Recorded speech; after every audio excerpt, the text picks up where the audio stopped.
sans plus tarder, je passe la parole à Monsieur le Secrétaire Général pour qu'il commence avec notre point de presse. Monsieur le Secrétaire Général, vous avez la parole. Okay. Mesdames et messieurs de la presse, je suis très heureux de vous accueillir ce jour au siège national de notre parti, Temple de la démocratie. Au nom des combattantes et combattants de l'UDPS, je vous remercie d'avoir honoré notre invitation par votre présence. Mesdames et messieurs de la presse, mon propos de ce jour va s'articuler autour de points ci-après. 1. Les obsèques du feu président Étienne Tshisekedi Wamulumba. 2. De la crise persistante au pays. Et finalement, nous allons conclure. Des obsèques du feu président Dr Étienne Tshisekedi Wamulumba.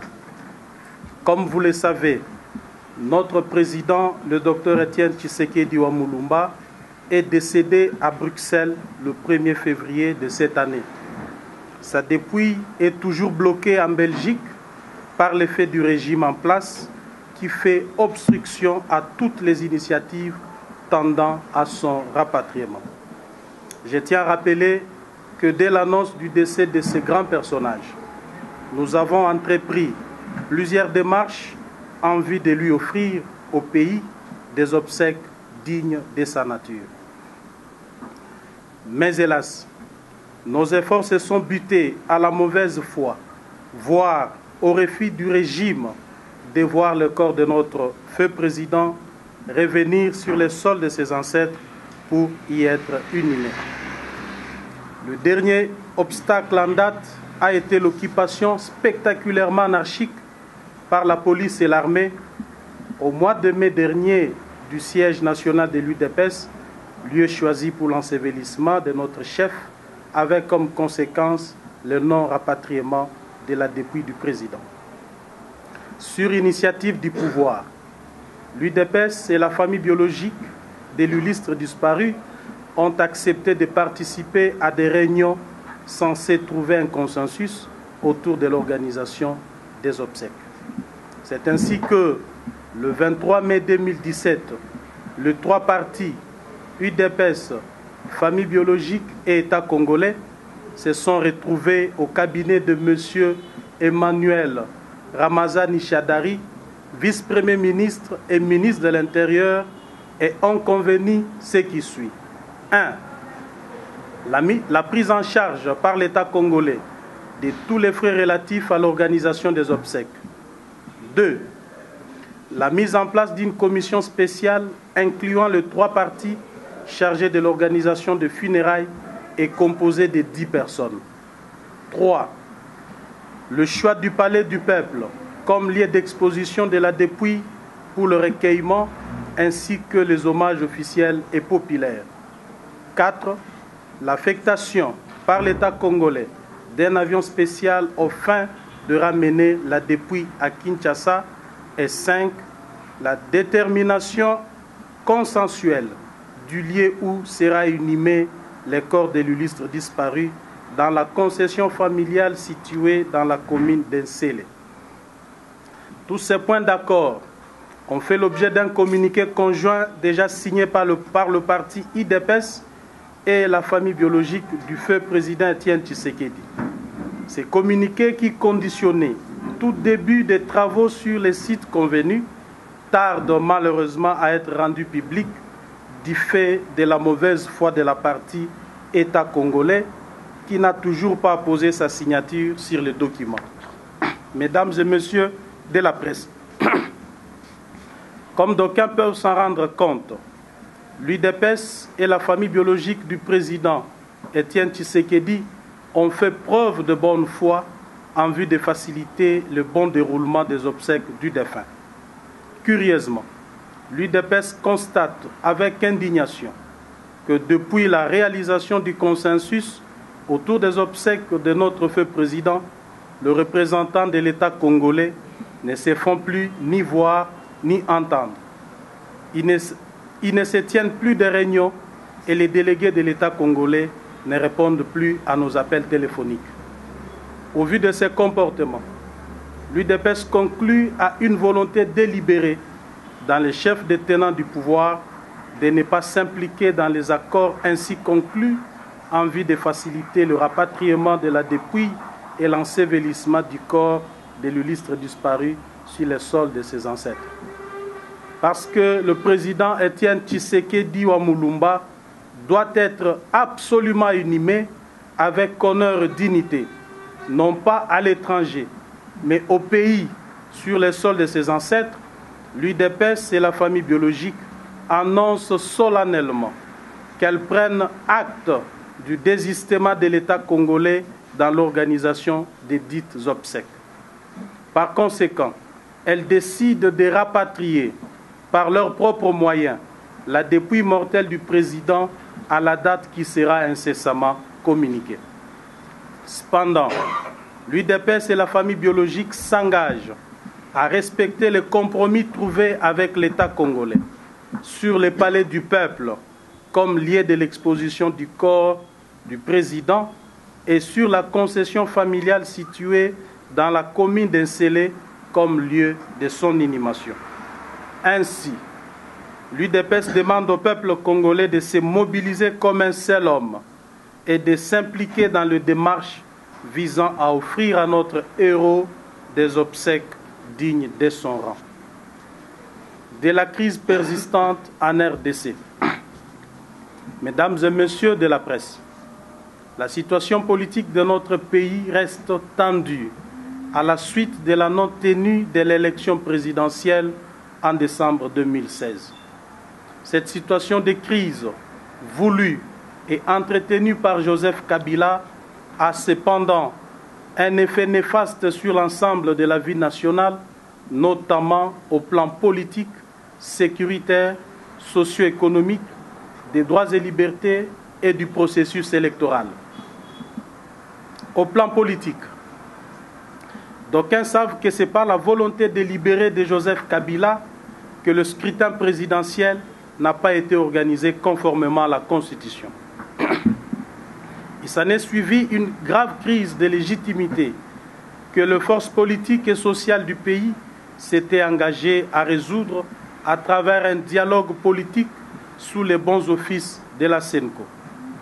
Ce dialogue a accouché d'un accord politique global et inclusif qui a mis en place un dispositif avec des mécanismes politiques et juridiques susceptibles de conduire à coup sûr notre pays vers les élections démocratiques tant souhaitées par l'ensemble de notre peuple en vue de l'alternance au plus tard le 31 décembre 2017. En lieu et place, Joseph Kabila a choisi de s'engager dans la voie de sabotage du dit accord, plongeant ainsi le pays dans une incertitude politique sans précédent.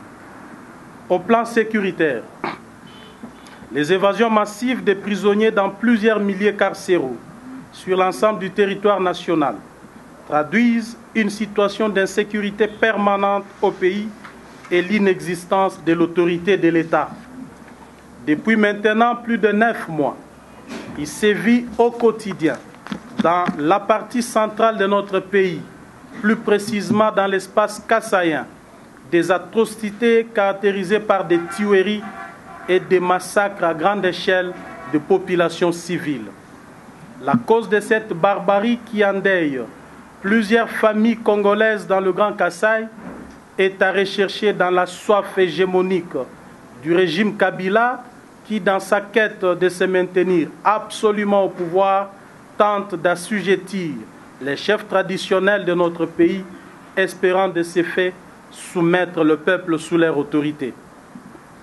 Ayant refusé de s'obliger, le grand chef Kamwina Sapou, symbole de la dignité et de la résistance pour le respect des valeurs traditionnelles, a été sauvagement assassiné en présence de ses sujets, sur ordre du pouvoir en place, sans savoir ni mesurer les dégâts que leur acte ignoble allait engendrer pour les populations de cette contrée du pays. Profitant de la réaction de la population, qui exprimait son désarroi face à l'assassinat de leur chef, le pouvoir en place a procéder à la répression disproportionnée de ces populations sans défense qui ne revendiquaient que justice, créer des milices locales et celles importées d'ailleurs et dont la plus redoutable est dénommée les Banamura qui sèment cruellement mort et désolation. Opposer les tribus qui ont toujours vécu ensemble et coexisté pacifiquement sur l'ensemble du sol kassaïen. La création par le pouvoir en place d'une zone spéciale des opérations militaires dans l'espace kassaïen, dirigée par un officier issu des rangs des ex-rebelles de l'Est du pays, n'a fait qu'aggraver la situation sur terrain. Aujourd'hui, on dénombre plus de 5200 personnes tuées sur l'ensemble du Grand Kasaï. Des villages entiers ont été rasés et les populations contraintes à se réfugier dans la brousse, voire dans le pays voisin où elles vivent les conditions les plus inhumaines. Au moment où l'État congolais affirme avoir éradiqué le phénomène Kamwina Nsapu et s'opposant à une enquête internationale indépendante proposée par l'ONU, il est signalé plusieurs attaques menées et dirigées contre les populations de Mweneditu, Luiza, Kazumba, Sumbula, Diboko, Kamabanji, par des hommes armés vêtus en tenue d'FRDC et s'exprimant en anglais. Il est aussi signalé la présence d'un commando composé de personnes ne parlant aucune langue congolaise et qui se livrent à des exactions les plus atroces contre les populations civiles dans l'axe Bilomba-Chibala jusqu'à la rivière Kasaï et l'axe Bilomba-Ngwema-Mbambaï vers Luiza-Kamaï. Parmi les victimes de ces commandos de la mort figurent les chefs Kachabala Mulombo Jean et Muzodi Chibambula Norbert, tués par les militaires parlant anglais. L'on fait également état des atrocités qui se commettent à Chikapa, dans le secteur Lovoa-Luangachimu, précisément dans le village Kamundele, Kankala, Seba, Gombe et Mouyeji.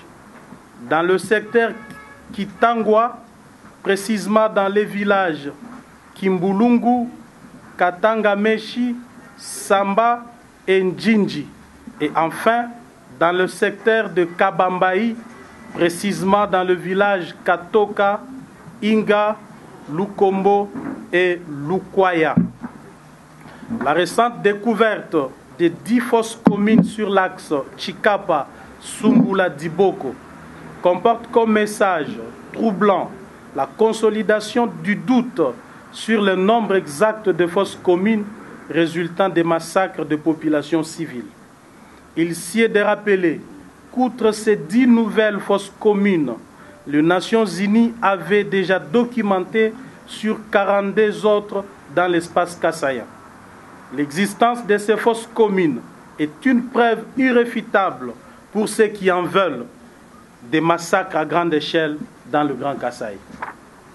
À cet effet, l'UDPS exige l'implication de la MONUSCO dans la sécurisation de toutes ces fosses communes qui sont la manifestation de la vérité, car les informations en notre possession font état d'une tentative de les vider pour en effacer les traces.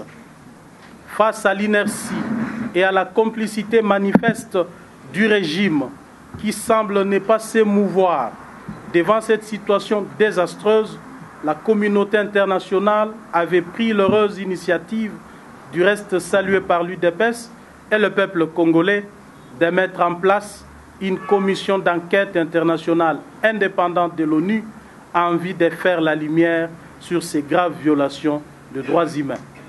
Fort malheureusement, Joseph Kabila, appuyé par certains pays de l'Union africaine, s'est érigé en obstacle quant à la formalisation et à la mise en place de la dite commission d'enquête. L'opposition systématique du gouvernement congolais à cette initiative internationale est un aveu de son implication dans la commission de ces crimes contre l'humanité perpétrés contre nos compatriotes au Kasaï.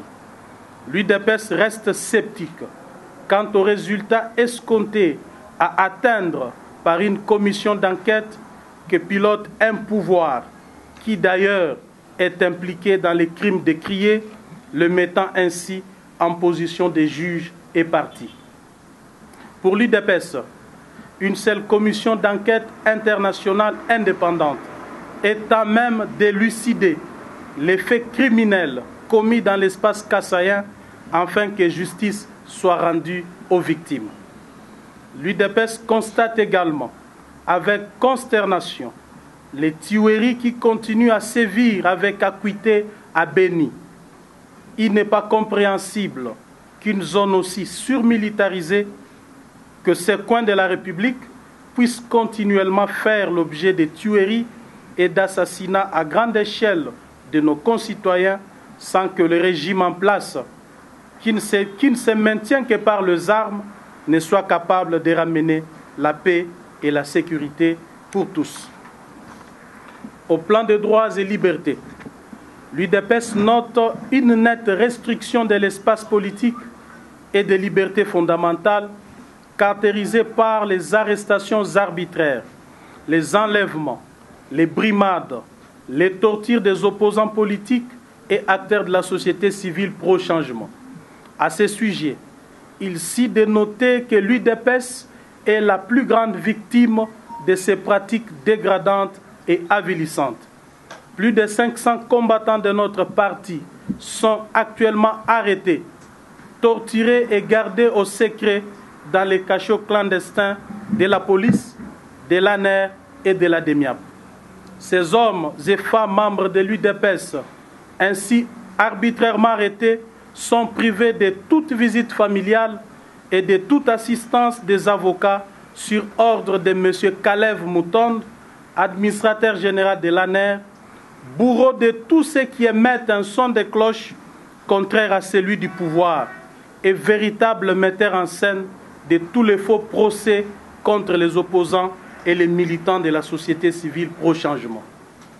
Au plan processus électoral, l'UDPS constate que le processus électoral est mis à mal par la seule volonté de Joseph Kabila, ayant dévoyé l'accord de la Saint-Sylvestre prévoyant les mécanismes de contrôle de ces processus, dicte la ligne de conduite aux responsables de la CENI.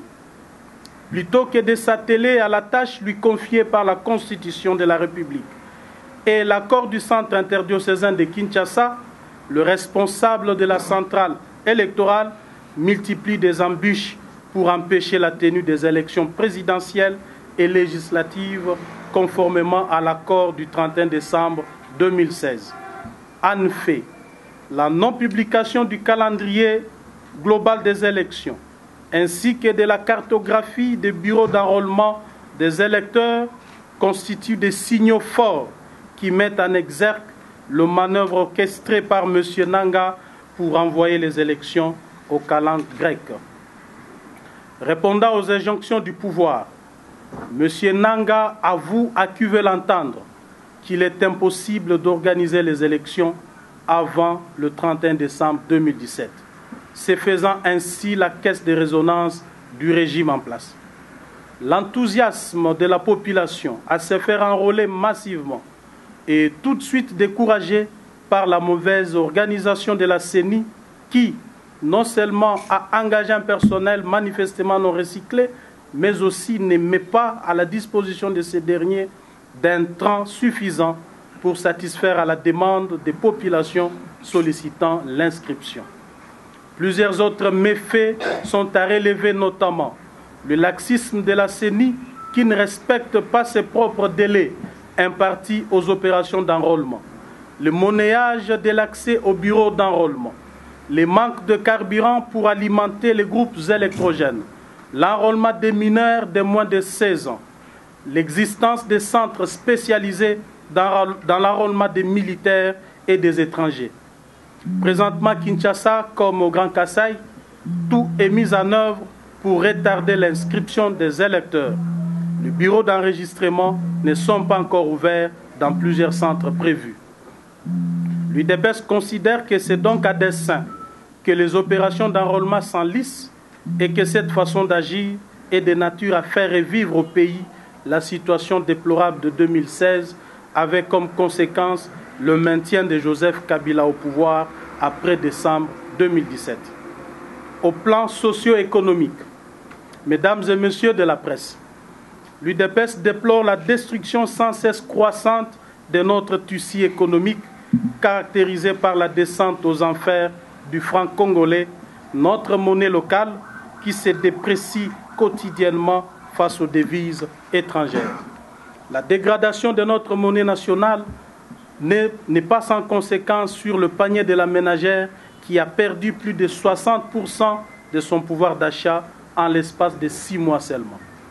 Pendant ces temps, l'oligarchie qui trône à la tête de nos institutions politiques et administratives autour de Joseph Kabila et qui dirige notre pays par défi ne se soucie guère du sort de notre peuple. Cette minorité d'égoïstes plutocrates s'illustre par les actes qui aggravent chaque jour et davantage la misère de notre population. Ainsi, la corruption et la concussion sont érigées en système de gouvernance. Le coulage des recettes, les évasions fiscales, la malversation financière ainsi que les détournements systématiques et systémiques des deniers publics sont perpétrés au grand jour, en toute impunité sous les regards complices des organes de contrôle censés prévenir ces pratiques. Ces actes aux conséquences désastreuses, tant pour notre économie que pour le social des Congolais, sont en définitive entretenus et même encouragés par les tenants du pouvoir politique, alors que par principe, tout politique est appelé à rechercher le mieux-être social de son peuple. En conclusion, mesdames et messieurs de la presse, face à ces tableaux sombres, Joseph Kabila s'étant disqualifié de ses fonctions de président de la République, chef de l'État et garant de la nation, en se révélant obstacle numéro 1 à la stabilité politique, à toute évolution socio-économique et démocratique dans notre pays, l'UDPS en appelle au peuple congolais de ne plus reconnaître Joseph Kabila comme président de la République, chef de l'État et garant de la nation, de se mobiliser comme un seul homme et de se tenir prêt pour des actions qui seront décrétées à l'issue des travaux du prochain conclave du Rassemblement, conformément à l'article 64 de la Constitution. Car la situation actuelle présage que les semaines et les mois à venir seront pires si jamais on laissait Joseph Kabila continuer à gérer ces pays en dehors de l'accord du 31 décembre 2016. De s'approprier son destin et de se prendre en charge pour éradiquer l'insécurité lui imposée et sauver la patrie en danger. B. À la communauté internationale. Détenir Joseph Kabila pour obstacle principal de l'anéantissement de tous les efforts conjugués par elle en vue de la stabilité de notre pays. De considérer que le maintien de Joseph Kabila au pouvoir, en violation de l'accord de la Saint-Sylvestre, lui qui a déjà épuisé son second et dernier mandat, constitue non seulement un danger contre la stabilité en Afrique centrale, mais aussi une menace contre la paix et la sécurité internationale. D'imposer les sanctions ciblées contre lui-même et sa famille biologique et de les intensifier contre sa famille politique. De renforcer les mandats et les effectifs de la MONUSCO en vue de la sécurisation efficiente des populations congolaises. À la MONUSCO d'assurer la sécurité des civils congolais conformément à la résolution 2348 du Conseil de sécurité des Nations Unies. Je vous remercie.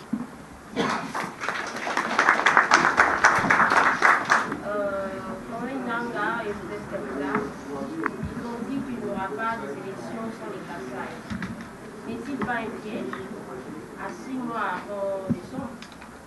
Et comment l'UDPS se prépare pour une élection actuelle? Aussi, qui doit attendre le peuple congolais pour l'alternance? Merci beaucoup, madame. Nous venons tout à l'heure de dénoncer ce qui se passe au Kasaï, estimant à juste titre que c'est un montage du pouvoir en place afin de retarder le processus électoral. Nous ne sommes pas surpris de cette décision. Tout au contraire, ça renforce notre position de penser que les tueries, le massacre perpétrés au Kasaï sont faits à dessein pour justifier une prolongation du pouvoir de M. Kabila. Nous ne sommes pas surpris de ça. Quant à la préparation aux élections, Madame, l'UDPS est un grand parti politique qui se prépare chaque jour. Nous n'avons pas à faire des tapages ou des actions folkloriques pour démontrer aux uns aux autres que nous nous préparons pour les élections. Nous sommes un grand parti politique organisé, au regard même des textes qui régissent l'UDPS. Chaque jour, pour nous, ce sont des activités que nous menons et nous sommes en ordre de bataille, madame. À lobby, Makamba décembre 2017, ils ont concerné les soucis des PST, même le peuple congolais. Pour décembre 2017, ils alignaient na kati accord au Kabila Boy. Donc, biso tozongeli na situation où il y a biso, il y a illégitimité à Kabila. Donc, qui parle d'illégitimité au pouvoir appelle à l'article 64. Na ebisio obiso tokosala ezali ko bengana Kabila na pouvoir avant date wana. Et aussi ezali maseki tozali koloba wate. Nous sommes en train de nous préparer. Nous nous préparons suffisamment pour que mukolo wana soki to bandi action pacifique tina mukolo Kabila a kolongwa na pouvoir. Au bazo renvoyé batou le 31 décembre, c'est comme s'ils veulent répéter l'histoire de 2016. Tolingi, l'issue peuple Nabiso a traité Biso, ba complice, ba collaboté. Ce que nous avons fait est suffisant et amplement suffisant. À Silisi Mandanae, nous lui avons accordé une année de bonne foi pour organiser l'élection à Longwana pouvoir. Il a refusé, il mérite l'article, il mérite bien l'application de l'article 64, je pèse mes mots et je l'ai dit haut et fort, nous mettrons tout en œuvre pour Nako Benganae na pouvoir avant le 31 décembre 2017.